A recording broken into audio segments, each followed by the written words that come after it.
Well, I mean, outside of this morning when I had a meeting with Governor Inslee's staff to King County, and he brought up the topic on the 2015 funding, was that he thought that there was a couple agencies that had finally been granted that, or at least approved.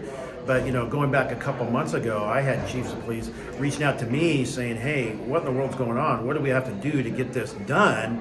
And they're really frustrated. I mean, when you have like the city of Kent, who's always been like a model policy agency, to be able to say, "Hey, we've done this, this, and this," and it seemed like maybe in the process, in normal grant funding, you actually get awarded points when you already have certain policies in place, and you can prove that you've been doing these programs and different things like this off the checklist.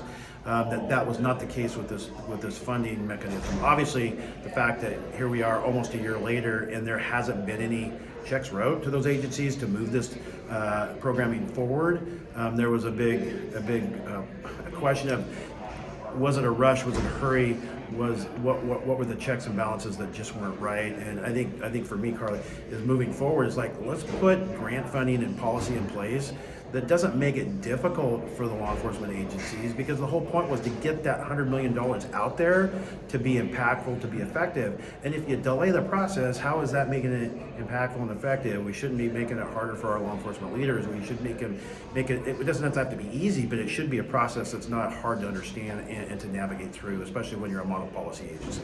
I mean, we don't have to be number one in the rankings, but we certainly don't want to strive to be the last on the list. And then not only that, but we're sliding further downward. So we got to do something to correct this. And obviously the $100 million isn't even going to move us up into one more slot forward. So we need to go back to the drawing board. We need to talk about what this is to do, both with the majority party and the governor himself.